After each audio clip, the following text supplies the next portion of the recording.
Hello everyone, నేను Haragopal.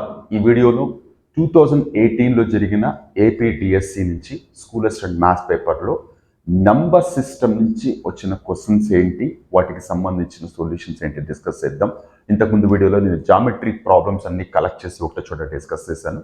So that ఒక particular topic నుంచి మీకు ఎన్ని క్వశ్చన్స్ వస్తూ ఉంటాయన్న విషయం క్లియర్గా అర్థమవుతుంది అన్నదే నా ప్రయత్నం. సో నేను ఇంతకుముందు వీడియోలో కూడా చెప్పాను, ఏ టాపిక్ చూస్ చేసుకున్నా మీకు ఆన్ అండ్ యావరేజ్గా 6 నుంచి 8 ప్రాబ్లమ్స్ మధ్య వచ్చే అవకాశం ఉంది ఏ టాపిక్ తీసుకున్నా. సో నా కమింగ్ టు నంబర్ సిస్టమ్, ఈ పేపర్లో యాజ్ అ క్వశ్చన్ నెంబర్ 57గా ఇచ్చిన ప్రాబ్లం ఇది. Given positive integers a and b, there exist unique pair of integers alpha and gamma satisfying a equal to b alpha plus gamma, then r lie between. ఇది చదవగానే ఎక్కడో విన్నట్టు చూసినట్టు ఉందని మీకు అనిపించవచ్చు. Telugu medium వాళ్ళైతే ఏ and B అనేవి రెండు ధనపూర్ణ సంఖ్యలు అయితే a equal to b alpha plus gamma అయ్యే విధంగా మరొక రెండు సంఖ్యలు వ్యవస్థితమవుతాయి, అప్పుడు గామా అనేది వేటికి మధ్యలో ఉంటుంది అని. యాక్చువల్గా ఇది 10th క్లాస్ రియల్ నంబర్స్ చాప్టర్లో ఫస్ట్ కాన్సెప్ట్ ఇదే నేర్పిస్తారు. సిలబస్ స్టార్ట్ చేసేటప్పుడు యూక్లిడ్ డివిజన్ లెమ్మా, యూక్లిడ్ భాగాహార నియమము. సో ఏంటి అంటే, ప్రపంచంలో మీరు ఎక్కడికన్నా వెళ్ళండి, ఒక సంఖ్యని ఇంకొక సంఖ్యతో భాగిస్తున్నప్పుడు ప్రపంచంలో మీరు ఎక్కడికి వెళ్ళి డివైడ్ చేసినా సరే, ఇది ఏ అనుకుందాం, ఇది బి అనుకుందాం.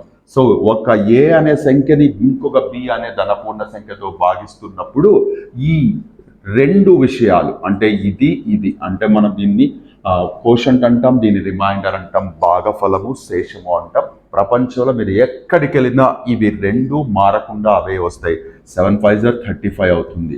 సో మనం ఏం రాస్తాము, dividend equal to divisor into quotient plus remainder, ఇలా ఖచ్చితంగా రాస్తాం. ఇది చాలా చిన్న విషయం, ఎప్పుడో లోయర్ క్లాసెస్లో విన్నప్పటికీ 10th క్లాస్లో వచ్చి ఈ సిద్ధాంతాన్ని లేదా ఈ నియమాన్ని యూక్లిడ్ అనే పర్సన్ ఇంట్రడ్యూస్ చేశారని చెప్పి క్లియర్గా చదువుతాం. ఇక్కడ చాలా చిన్న విషయం ఏంటి అంటే, మీరు ఒక సంఖ్యతో డివైడ్ చేస్తున్నప్పుడు ఈ చివర్లో వచ్చే శేషం లేదా రిమైండర్ 0 రావడానికి అవకాశం ఉంది. అంటే 7తో డివైడ్ చేస్తున్నప్పుడు 0 వచ్చే అవకాశం ఉంది, 1 కూడా వచ్చే అవకాశం ఉంది నెంబర్ని బట్టి. 2 రావచ్చు, 3 రావచ్చు, 4 రావచ్చు, 5 రావచ్చు, 6 కూడా రావచ్చు. కానీ రిమైండర్ 7 వచ్చే ఛాన్స్ అయితే లేదు. సో ఇప్పుడు ఇక్కడ a equal to b alpha plus gamma అని తీసుకుంటున్నప్పుడు ఈ ఏ అనేది డివిడెండ్ అవుతుంది, బి అనేది డివైజర్ అవుతుంది, అలాగే ఈ ఆల్ఫా అనేది కోషంట్ అవుతుంది, ఈ గామా అనేది రిమైండర్ అవుతుంది. సో ఈ రిమైండర్ ఎలా ఉంటుంది అంటే, రిమైండర్ లేదా గామా అనేది 0 ఉండే అవకాశం ఉంది, 0 కంటే ఎక్కువ ఉండే అవకాశం ఉంది. ఎంతవరకు ఉంటుంది దాని వాల్యూ అంటే, డివైజర్ ఎంతైతే ఉంటుందో దానికంటే 1 తక్కువ వరకు ఉండే అవకాశం ఉంది. ఇది 10th క్లాస్ రియల్ నంబర్ చాప్టర్లో ఫస్ట్ ఎక్సర్సైజ్ కంటే ముందు ఏ మ్యాథ్స్ టీచర్ అయినా చెప్పే విషయం ఇది. యూక్లిడ్ డివిజన్ లెమ్మా, యూక్లిడ్ భాగాహార నియమము అని.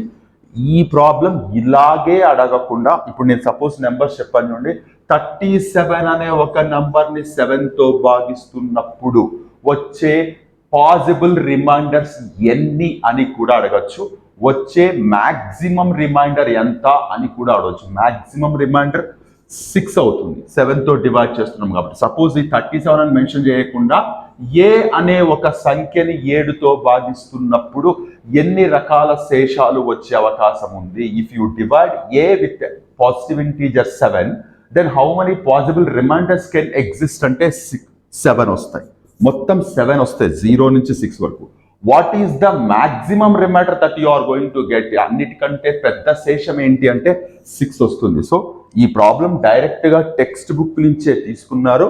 కాకపోతే మనకి టెక్స్ట్ బుక్లో ఇక్కడ క్యూ ఉంటుంది, ఇక్కడ ఆర్ అని ఉంటుంది, బట్ ఇక్కడ మాత్రం ఆ జస్ట్ లెటర్స్ ఏవైతే ఉన్నాయో సింబల్స్ మార్చి ఈ కండిషన్స్ అడిగారు. సో ఇప్పుడు మనకి కరెక్ట్ ఆన్సర్ ఏమవుతుంది, 0 less than or equal to gamma less than b. యాక్చువల్గా గామాని మనం ఆర్ లాగా కూడా కనపడుతుంది చూడడానికి. R stands for remainder. So మనకి ఆప్షన్ సి అనేది కరెక్ట్ అవుతుంది. సో టెక్స్ట్ బుక్లో ఉండే డైరెక్ట్ విషయాలు కూడా మనకి అడగడానికి అవకాశం ఉంది, అది నోటీస్ చేయాలి నెంబర్ సిస్టమ్ నుంచి. అండ్ దెన్ మీరు సిలబస్ ఫాలో అయ్యింటే నెంబర్ సిస్టంలో డిఫరెంట్ టాపిక్స్ ఉన్నాయి, వాటన్నిటిని కలుపుకొని ఒక 6 to 7 క్వశ్చన్స్ ఇవ్వడం జరిగింది. వాటి గురించి వన్ బై వన్ డిస్కస్ చేద్దాం. Hope I made it very clear. Now coming to the next question here. ఒకసారి ఈ క్వశ్చన్ చూడండి. The least number which must be subtracted from the number 4215 to make it as a perfect square.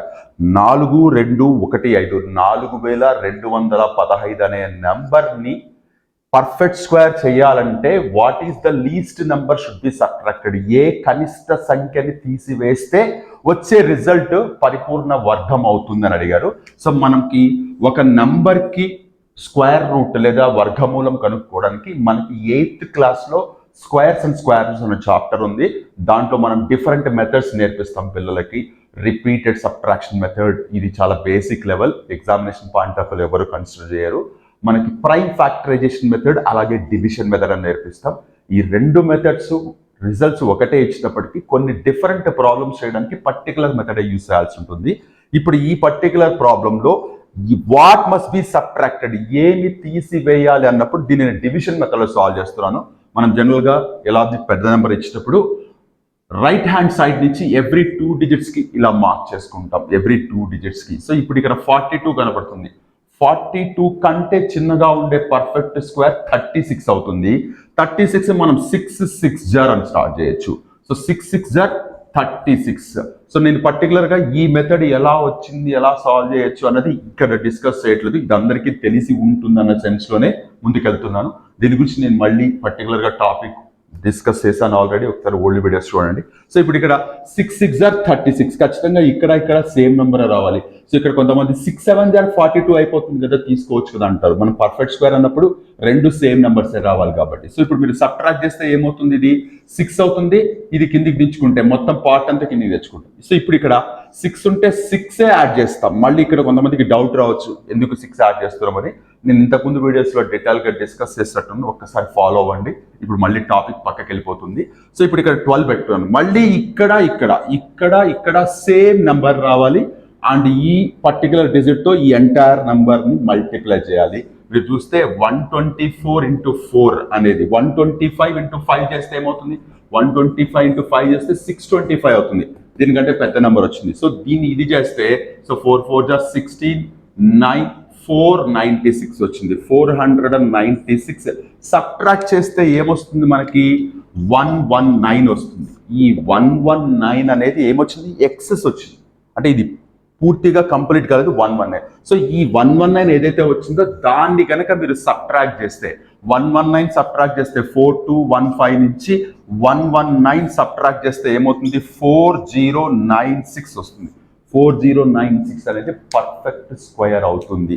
So what is the least number that must be subtracted అంటే మనం division మెథడ్లో చేస్తాం. ఇప్పుడు ఇదే question what must be subtracted అనకుండా what must be added to get a perfect square అని అడిగాడు అనుకోండి, ఇదే ప్రాసెస్ చేస్తాం. ఇప్పుడు ఇక్కడ 4 పెట్టి 496 తీసుకొచ్చాం. ఈ 496కి ఎందుకు ఆపేసాం, 4తో ఎందుకు ఆపేసాం అంటే 615 కంటే చిన్నగా ఉండాలి అని. ఒకవేళ దీని నెక్స్ట్ నంబర్ 5 పెట్టుకున్నాం అనుకోండి, సో 125 into 5 ఇందాక 625. సో ఇప్పుడు రివర్స్ లో సబ్ట్రాక్ట్ చేయండి 10. So what is this, 10 must be added to this one. 10 అనేది దీనికి యాడ్ చేస్తే 4215కి 10 యాడ్ చేస్తే 4225 వస్తుంది. సో 4225 అనేది పర్ఫెక్ట్ స్క్వేర్ అవుతుంది, which is nothing but 65 square అవుతుంది. 65 స్క్వేర్ అవుతుంది. So what must be subtracted అంటే దీనికంటే చిన్న నెంబర్ తీసుకొని సబ్ట్రాక్ట్ చేస్తాం, 119 వచ్చింది, అక్కడికి అయిపోయింది. ఇప్పుడు ఇదే question what must be added అని ఎందుకు అడగకూడదు అంటే ఇలా వచ్చింది. సో ఇప్పుడు అడిషన్ సబ్ట్రాక్షన్ మాత్రమేనా, ఒక నెంబర్ ఇచ్చి వాట్ మస్ట్ బి మల్టిప్లైడ్ అని అడగచ్చు, వాట్ మస్ట్ బి డివైడెడ్ అని అడగచ్చు. అలాంటప్పుడు ఈ నెంబర్ని మనం ప్రైమ్ ఫ్యాక్టరైజేషన్ మెథడ్లో చేస్తాం. సో 8th క్లాస్ కంప్లీట్గా టెక్స్ట్ బుక్ చేసిన వాళ్ళు ఎవరైనా ఈ ప్రాబ్లం ఆల్రెడీ మనకి టెక్స్ట్ బుక్లో ఉన్న అన్న విషయం ఈజీగానే ఐడెంటిఫై చేస్తారు. సో టెక్స్ట్ బుక్లో ఉండే కాన్సెప్ట్ నుంచి తీసుకుని వచ్చిన కోసం ఎలాంటి మాడిఫికేషన్ కానీ ఎలాంటి ఎక్స్పెరిమెంట్ కానీ చేయలేదు. హోప్ చాలా క్లియర్గానే అందరికీ అర్థమైంది అనుకుంటున్నాను. So squares and square roots మీద ఇలాంటి క్వశ్చన్స్ ఎక్స్పెక్ట్ చేయొచ్చు. Be very very clear. కొన్నిసార్లు ఇలా కూడా అడుగుతారు, 4 to సపోజ్ A5 ఒక పర్టికులర్ డిజిట్ ప్లేస్లో ఏదో ఒక ఆల్ఫాబెట్ పెడతారు. So what least digit should be replaced to get is a perfect square అంటే ఏ దగ్గర ఏ డిజిట్ పెడితే చిన్న నెంబర్ పెడితే ఇది మొత్తం పర్ఫెక్ట్ స్క్వేర్ అవుతుందంటే మీకు పర్ఫెక్ట్ స్క్వేర్స్ గురించి క్లియర్గా ఐడియా ఉండాలి. అట్లీస్ట్ ఒక 50 లేదా 100 పర్ఫెక్ట్ స్క్వేర్స్ తెలిసి ఉంటే ఈజీగా ఐడెంటిఫై చేయొచ్చు ఇది. So hope I made it very clear. Now coming to the next question here. Now next look at this question. Just irrational values, algebraic identities దాని మీద బేస్ చేసుకొని అడిగిన క్వశ్చన్ ఇది. If root x plus root of X minus root of 1 minus X equal to 1 అయితే then X value ఎంత అని అడిగారు. So ఇక్కడ కొంచెం లాజికల్గా ఆలోచిస్తే ఈ ప్రాబ్లమ్స్ చాలా ఈజీగా చేయొచ్చు. ఇప్పుడు నేను చెప్పేది లాజికల్గా ఆలోచించమంటున్నాను, షార్ట్ కట్ కాదు. ఈ ప్రాబ్లం సిస్టమాటిక్గా మీరు సాల్వ్ చేయాలనుకుంటే ఇక్కడ స్క్వేర్ రూట్స్ ఉన్నాయి కాబట్టి స్క్వేరింగ్ ఆన్ బోత్ సైడ్స్ చేస్తే a plus b whole square a square plus b square అవుతుంది, మళ్ళీ 2ab వస్తుంది, మళ్ళీ దానికోసం ఎక్స్టెండ్ చేసుకొని చేస్తాం. బట్ ఇక్కడ కొంచెం లాజికల్గా మాత్రమే షార్ట్ కట్ కాదు. సో లాజికల్గా ఆలోచిస్తే ఇక్కడ ఈ లోపల సబ్స్టిట్యూట్ చేసే వాల్యూ ఖచ్చితంగా పర్ఫెక్ట్ స్క్వేర్ అయి ఉండాలి. అయి ఉన్నప్పుడు మాత్రమే మనకి ఇక్కడ వాల్యూ 1 వస్తుంది. ఇక్కడ పర్ఫెక్ట్ స్క్వేర్ లేకపోతే ఇది మళ్ళీ ఇర్రేషనల్ అవుతుంది, మళ్ళీ ఇక్కడ లోపల కాంప్లికేట్ అవుతుంది. సో మనకి ఇచ్చిన వాల్యూస్లో పర్ఫెక్ట్ స్క్వేర్స్ ఏమున్నాయి? 1 అనేది పర్ఫెక్ట్ స్క్వేర్, 16/25 అనేది పర్ఫెక్ట్ స్క్వేర్. సో ఈ రెండు మాత్రమే ఆన్సర్స్ అవ్వడానికి అవకాశం ఉంది. ఒకవేళ 1 సబ్స్టిట్యూట్ చేస్తే స్క్వేర్ రూట్ ఆఫ్ 1 అయిపోతుంది. అఫ్ కోర్స్ ఇది పాజిటివ్ తీసుకోవాలా నెగిటివ్ తీసుకోవాలని మీకు డౌట్ రావచ్చు. ప్రస్తుతానికి పాజిటివ్ వాల్యూనే నేను కన్సిడర్ చేస్తున్నాను. ఇది 1 అవుతుంది. ఇదేమవుతుంది? ఇది 0 అయిపోతుంది. 1 - 1 0 అయిపోతుంది. అంటే √1 + √1 1 అయ్యే ఛాన్స్ లేదు. √1 + √1 యాక్చువల్గా పాజిటివ్ వాల్యూస్ తీసుకుంటే 2 అవుతుంది. సో 1 అయ్యే ఛాన్స్ లేదు. ఇక మిగిలింది 16/25. అదే ఆన్సర్ కావాలి. అసలు ఎలా అవుతుంది చెక్ చేద్దాం. ఒకసారి చూడండి. Square root of 16/25 plus square root of 16/25 minus square root of 1 - 16/25 substitute చేశాను అండ్ క్లియర్గా చెప్తున్నాను, షార్ట్ కట్ కాదు, జస్ట్ గెస్ చేశాను. అండ్ ఒక ప్రాపర్ లాజిక్ ఉంది నా దగ్గర. ఇదే ఎందుకు తీసుకుంటున్నానంటే నేను గుడ్డిగా తీసుకెళ్ళి సబ్స్టిట్యూట్ చేయట్లేదు. ఈ రెండు వాల్యూస్ ఎందుకు చూస్ చేసుకుంటున్నానంటే నా దగ్గర ఎక్స్ప్లెనేషన్ ఉంది. సో నా ఇప్పుడు ఇదేమవుతుంది? 4/5 అవుతుంది ప్లస్ స్క్వేర్ రూట్ ఆఫ్ 16/25 అలాగే రాస్తుంది. లోపల ఒక్కసారి జాగ్రత్తగా చూడండి, ఇది 9/25 అవుతుంది. 9/25 which can be written as 3/5. So 4/5 plus square root ఇలాగే పెట్టి ఇది 25. సో ఇప్పుడు ఇదేమవుతుంది చెప్పండి? 25 అంటే 16 మైనస్ 15 అవుతుంది.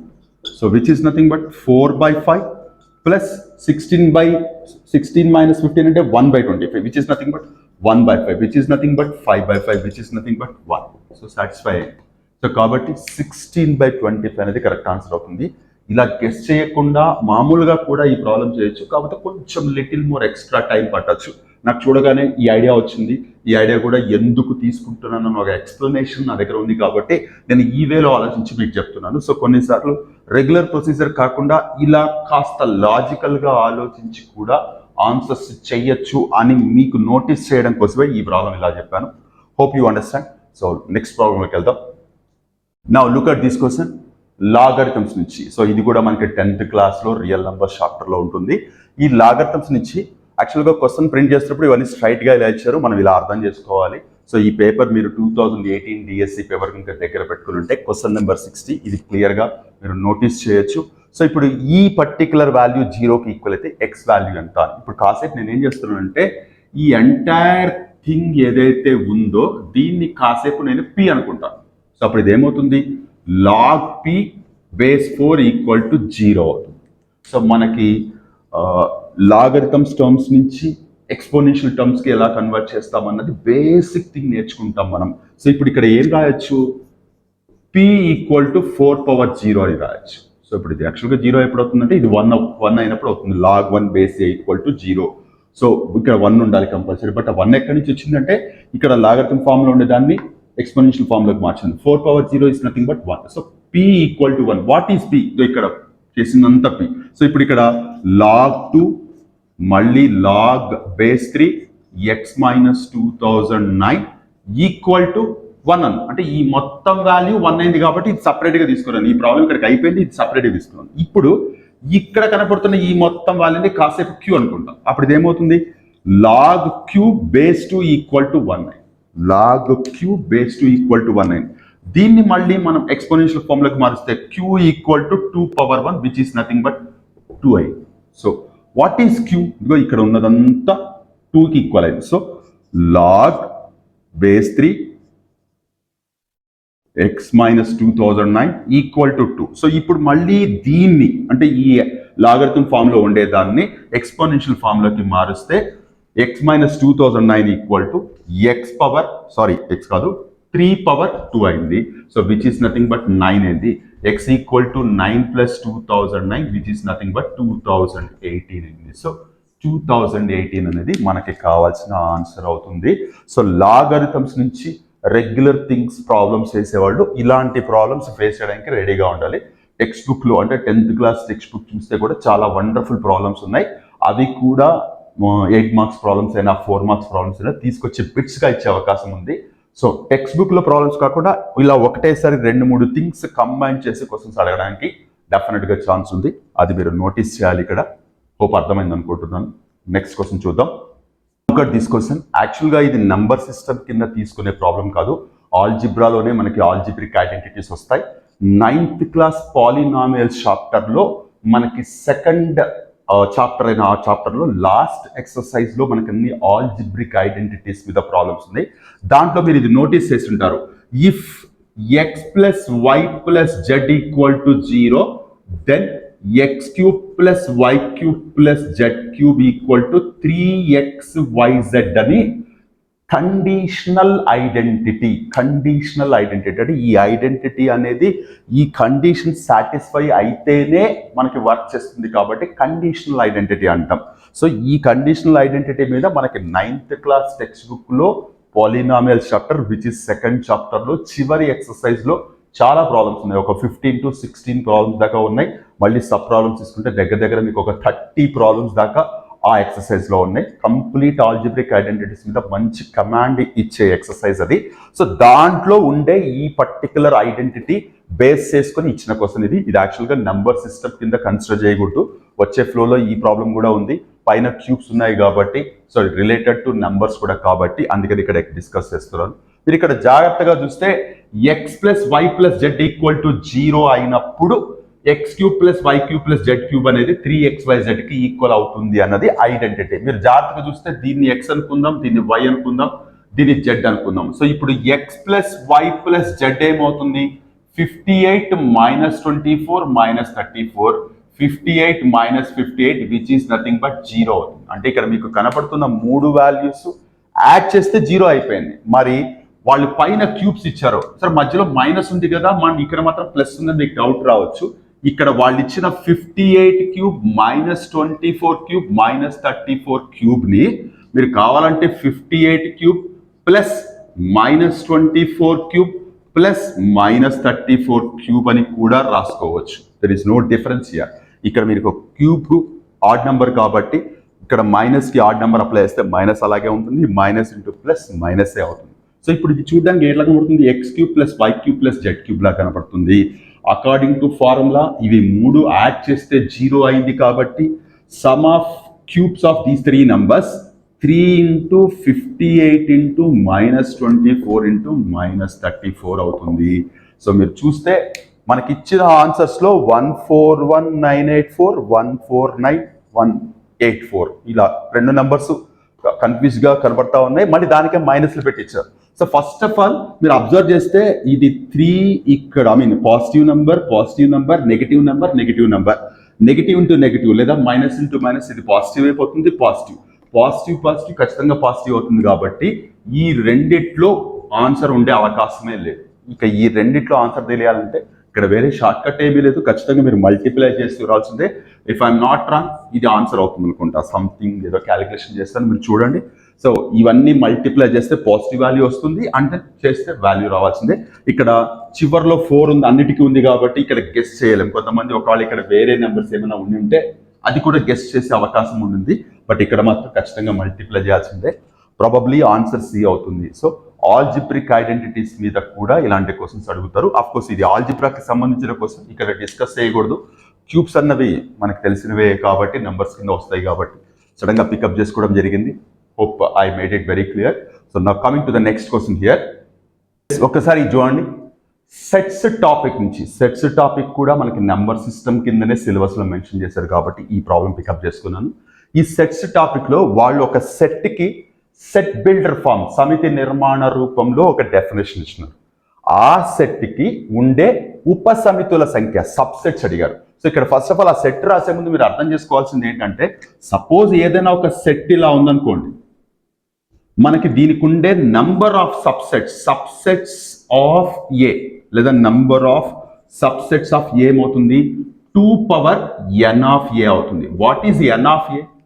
కార్డినల్ నంబర్ లేదా ఆ సమితిలో ఉండే నంబర్ ఆఫ్ ఎలిమెంట్స్ ని n ఆఫ్ ఏతో రిప్రజెంట్ చేస్తాం. సపోజ్ ఫర్ ఎగ్జాంపుల్ ఇక్కడ ఏబిసి ఉందనుకోండి, అప్పుడు n ఆఫ్ ఏ ఏమవుతుంది, 3 అవుతుంది.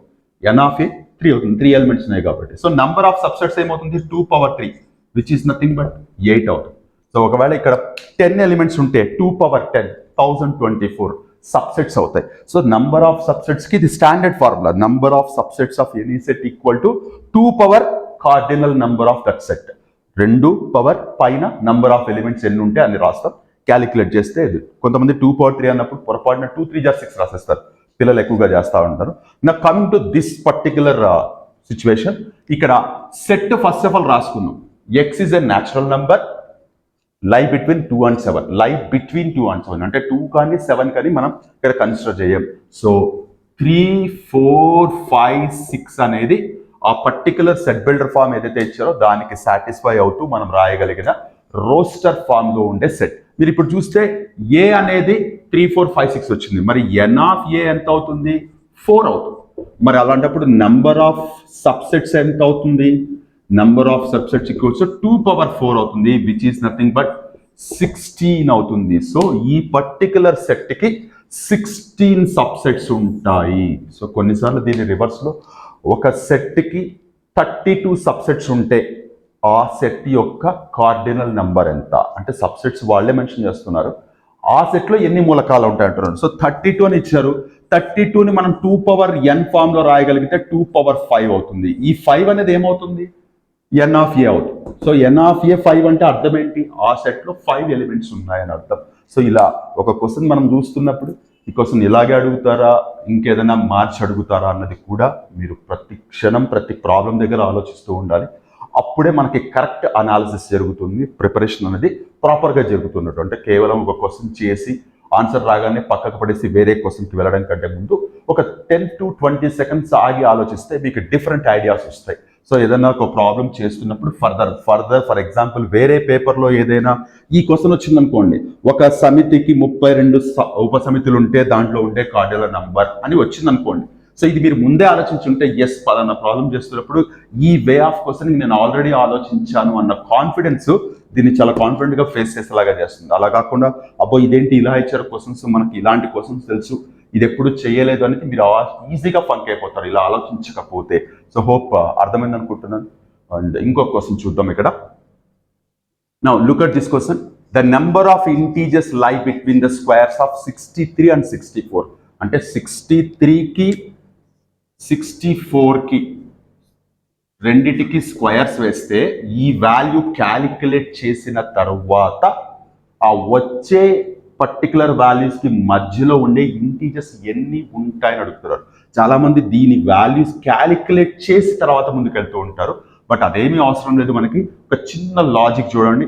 ఫర్ ఎగ్జాంపుల్ 8కి 10కి మధ్య ఎన్ని ఇంటీజర్స్ ఉన్నాయనగానే మనం 8 10 చూడగానే పెద్దగా క్యాలిక్యులేట్ చేయాల్సిన అవసరం లేదు, మధ్యలో 9 ఒకటి ఉంటుంది అన్న విషయం ఈజీగా చేయొచ్చు. బట్ ఇది ఒక సిస్టమేటిక్గా చేయాల్సి వస్తే దీని రెండిట్లో పెద్ద నెంబర్ ఏమవుతుంది, 10 అవుతుంది. 10లో నుంచి 8 తీసేయండి, 2 వచ్చింది. ఈ 2లోంచి చివరిలో -1 సబ్ట్రాక్ట్ చేయండి, 1 వస్తుంది. సో 1 ఇంటీజర్ ఉన్నట్టు. సపోజ్ ఇదే లాజిక్ ఇంకాస్త పెద్ద నెంబర్కి, సపోజ్ 15కి 20కి మధ్య ఎన్ని ఇంటీజర్స్ ఉంటాయంటే 16 17 18 19 అన్న విషయం ఈజీగా ఐడెంటిఫై చేస్తాం. అయితే ఇప్పుడు దీన్ని సిస్టమేటిక్గా చేయాలనుకుంటే 20లోంచి ఫస్ట్ 15 తీసేయండి, 5 వచ్చింది. ఈ 5లో నుంచి మళ్ళీ 1 తీసేయండి. ఎందుకు ఈ 1 తీసేస్తున్నామంటే 20లోంచి 15 తీసేస్తున్నాం, పక్కకి వెళ్ళిపోయింది. ఇప్పుడు ఈ 20 కూడా ఇక్కడ కన్సిడర్ అయినట్టు ఆ దాని ప్లేస్ అది సబ్ట్రాక్ట్ చేసుకుంటుంది. సో దానికంటే ముందు వరకు కాబట్టి సో 4. సో ఈ రెండు నంబర్స్ ఇచ్చి వాటి మధ్య ఎన్ని ఇంటీజర్స్ ఉన్నాయని తెలుసుకోవాలంటే ఫస్ట్ ఆఫ్ ఆల్ బిగ్ నెంబర్లోంచి స్మాల్ నెంబర్ సబ్ట్రాక్ట్ చేసి చివర్లో -1 చేస్తాం. ఇప్పుడు ఇక్కడ ఇది బిగ్ నెంబర్, ఇది స్మాల్ నెంబర్, వాంటెడ్గా అందుకే ఇలా వేస్తారు.